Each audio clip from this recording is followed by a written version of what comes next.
then Ribeiro, and then Michael Andretti. I wonder if we're going to see Michael pick up the pace a bit more, or whether these Goodyear tyres just don't quite have the edge in the closing stages of the race. We saw Bobby Rahal drop back earlier on in the race on the Goodyears, and Andretti, so it looks like he's getting on the radio a bit there to talk to his pit crew a little bit. I don't know if there's an awful lot he can do about improving the performance of the car in the closing stages. Don't really worry about the pit window too much. It's the checkered flag that we're worried about more than the pit window. They've got 15 laps to go till the checkered flag comes out. They should be okay on fuel. Yeah, perhaps the only significance of that is that Ribeiro, of course, has been out another 5 or 6 laps longer on his tyres. But the Firestone tyres seem to be pretty consistent. We saw in the second stint of the race that Blundell and Zanardi, well, just about everybody, but those two in particular, were able to run some very fast laps, even after 25, 30 laps on those tyres. So I don't think that's really a major factor at all. And certainly pit stops are out of play now. We've made all the pit stops we're going to make, and it's a flat-out race to the finish. The other thing, I suppose, is that Ribeiro may possibly have to lean off the fuel mixture, but with the yellow flag that we've had, it's fairly unlikely. He should be okay right the way through to that checkered flag now. Gugelmin is hounding the back of Scott Pruett's car, and that's the battle for 5th place. Battle for 5th, and meanwhile behind them, Jimmy Vasser and Raul Boesel. Yeah, Vasser actually got past Boesel on that lap, so Jimmy Vasser on a bit of a charge. He has moved up a couple of places now because he got past Bobby Rahal at the restart, and another position also for Jimmy Vasser. So next in his sights will be that battle. There it is, there's Scott Pruett and Mauricio Gugelmin, and in the back of that picture, going through the picture now, is Jimmy Vasser. So Vasser, last year's champion, looking to improve position, get a few more points here. Parker Johnson is just ahead of them. Yeah, he's a lap down. He's in 12th place right now, so he's a lap down out of the picture. Meanwhile, at the front of the field, Mark Blundell is actually pulled away a little bit from Alex Zanardi. Good stuff, 1.4 seconds, the gap as they came around last time, but of course Zanardi's still behind Fittipaldi. I think he might have got past him actually. I didn't quite see it. I think he might have got past Christian Fittipaldi and now has clear sailing, so we'll see what he can do there. Meanwhile, there's that great battle for 5th, 6th and 7th on board with Jimmy Vasser in 7th place. He's had a horrible couple of races, the last 2 he hasn't scored points. That's the first time in more than 2 years that he hadn't scored any points at all, or hadn't finished a race at least, and he's trying to get himself back on track here with a good finish. There they are. They still can't get past Parker Johnson, can they? They can't, and it's given Gugelmin another opportunity to try and squeeze past Scott Pruett. Can't do it there, and Jimmy Vasser right in behind them as well, looking for the opportunity. Vasser, the 31-year-old from California, who took the title with such a consistent run of success last year. 4 victories along the way, most of them in the early part of the season, and then just kept scoring consistently all the way to the end of the championship. But it still took him right up to the last race when he finished in 4th place at Laguna Seca to secure the title. This year it hasn't been quite as good for him, but still a very consistent run throughout most of the season, as Jeremy mentioned, just not quite showing the sort of pace that he needs to be up front in the championship. A few more cars getting involved in this now that they're going to have to get past as well. Scott Pruett still stays ahead of Mauricio Gugelmin. Meanwhile, just to tell you, Blundell still ahead of Zanardi on the last lap by 1.1 seconds. And there, Juan Fangio waving Parker Johnston past. But Gugelmin now has got alongside Scott Pruett. But I don't know whether he's going to be able to do much about it because the other cars are there. Vasser is in place, but he also didn't try and do anything too heroic. It could have taken them all off. So it's still the same situation. Still Parker Johnston, who's a lap down on the others. He's in 12th place as these others fight for 5th position. Juan Fangio doing a good job of keeping out of the way. That professional, thorough professional is Juan Fangio. Keeps out of the way as going into that tight hairpin corner. Meanwhile, Mark Blundell flashes across the line. He pulls out a good second over Alex Zanardi that lap. 2.4 seconds between 1st and 2nd now. Onto Ribeiro, another 3.9 seconds behind in 3rd place.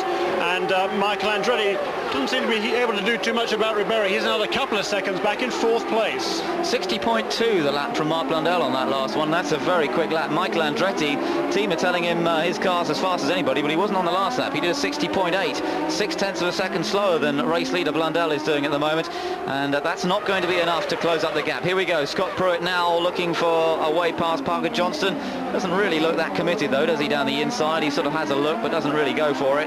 And Parker Johnston still stays ahead of this little group. Perhaps Pruett's not too bothered at the moment, so as long as he can keep Gugelmin behind him, it doesn't really matter about getting past Johnston. No, I don't think Scott Pruitt has anything for any of the 4 cars in front of him. He certainly hasn't shown it the rest of the weekend. So as long as he can maintain 5th place, that'll get his championship challenge back on track as well, because he's had a bit of bad luck the last couple of races. So Scott Pruitt will be happy to be running in 5th. He'd much prefer to be running at the front, of course, but he knows he doesn't have a car to do that today. 5th place will do just fine. Take it easy, take it steady, don't do anything silly. Reports on radio that he's getting a bit frustrated, though, having said that, behind Parker Johnston. He's asking the team to get on the radio to the kart officials and get Johnston out of the way. He doesn't want this to distract him as much as it is at the moment. On board with Bobby Rahal, meanwhile, who's dropped down to 9th place. It's been a race of going steadily backwards for Rahal, combination of track pace and pit stops, and he's now just ahead of Paul Tracy there, who's still running in 10th place. Remember, Tracy is our championship leader on 106 points at the moment. He'll only score 3 points if he stays in this 10th place, which will take him on to 109 points. Of the main front runners in the championship, it's Michael Andretti who will score well. 4th place would give him some 12 points and put him on 103, but that would still mean that Tracy would lead the championship as they go to Michigan next week, and the gap would be down to just 6 points. But for Andretti, it really is important to try and get onto the podium here, try and score a few more points and keep the pressure on Paul Tracy, who's been struggling just over the last few races. There is Michael Andretti, still in touch with Andre Ribeiro, but still not able to really close up that gap. And of course, don't forget, Zanardi's pretty well up. He's running in 2nd place. He would go to 106 points. So again, he would actually be then tied virtually, well, no, just in between Tracy and Andretti, and we would get such a close situation with just 3 points between the championship leader, 2nd place man Zanardi, and another 3 points back to Michael Andretti in 3rd. And after 12 rounds of the championship, Jeremy, just shows how close it all is. 11 rounds of the championship, yes. Yeah, and here comes Mark Blundell's pass here. That's 87 laps in the books now for Mark Blundell. He's got a comfortable lead over Alex Zanardi, and 8 laps to go is all that remains between Mark Blundell and his 2nd PPG Kart World Series victory. Dare I say it. Dare you say it? Well, let's see. He's already had 1 win so far this year in that dramatic finale in Portland in the wet weather, when he stormed through on the last lap to grab the victory from Gilles de Ferran, with Raul Boesel in close attendance as well. Scott Pruitt still complaining bitterly on the radio about Parker Johnston, really getting very irate indeed, but there's nothing much changing. Meanwhile, Alex Zanardi, 2.6 seconds again. Now, he took a half a second off Mark Blundell that time around. Alex Zanardi's last lap, 59.732. That's one of the fastest laps of the race. And we're on board there with Jimmy Vasser as he sets sail after these 2 in front of him, and he's still embroiled in that battle there for 5th, 6th and 7th places. But at last Parker Johnston's got out of their way, Vasser as well as the other 2 getting past him, so at least they don't have to worry too much about the green and white car that was playing the game ahead of them. We're just hearing reports that Mark Blundell had a little bit of a problem with his gearbox earlier on in the race. It just jumped out of gear. Apparently it's all running okay at the moment, though. Meanwhile, Zanardi's been told to really go for it, and they're both, look at that, Jeremy, the times they're doing now. They are both suddenly pushing very hard. They certainly are. They've really upped the pace there, and 59.625 Mark Blundell, that's his fastest lap by a long way, and the gap maintained there, 2.5 seconds. They're pulling away from Andre Ribeiro. In the meantime, Christian Fittipaldi is still between those 2 on the racetrack. He's running 3rd on the road, out of sight of these 2. There is Alex Zanardi in pursuit of the race leader. Here he is, Mark Blundell. The gap has closed slightly again, hasn't it? We've still got 7 laps to go, and they're coming around to make it just 6 laps to go at the end of this one. This is across the start-finish line, just down the end of the straight. There they go across the line. Blundell crosses it, and Zanardi crosses it. 1.9 of the gap between the 2 of them. Nothing to choose between them, really, although Zanardi again was a fraction faster on that lap. His best lap then was a 59.2. Blundell did a 59.8, so Zanardi still just edging ever so much closer to Mark Blundell. And these 2 in a class of their own. They're the only 2 people lapping in the 59-second range. 59.2, that's a very fast lap indeed by Alex Zanardi. And Mark Blundell's got his hands full, but Andre Ribeiro falling back in 3rd place, and Michael Andretti unable to make a challenge on. There is Andre Ribeiro, 3rd place, the LCI Marlboro car. Reynard Honda, of course, for the last couple of races, taken over from the Lola, which was so disappointing this season. There is Michael Andretti in 4th place, sliding the tail of the car.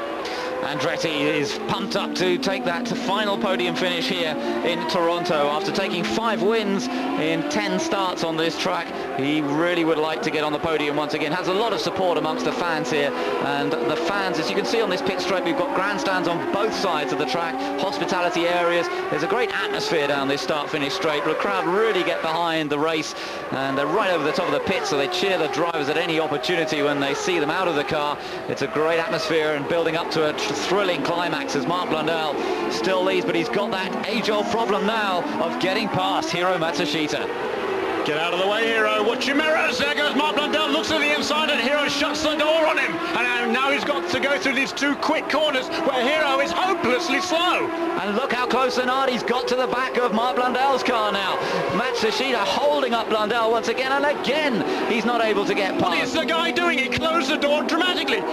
At last he waves him through. He has waved him through, and Blundell goes past, but all that advantage has suddenly vanished once again, and Blundell now, with some 4 laps to go as he goes across the line, has got to do it all again. Well, it's keeping him focused, isn't it? He's got to keep pushing hard, but the tyres are getting more worn now. The car is beginning to feel the 92 laps that they've done already. He's got to keep it together for the remainder. This is where experience tells. Mark Blundell was getting awfully frustrated behind Hiro Matsushita. He's now got a clear road in front of him. He cannot make a mistake.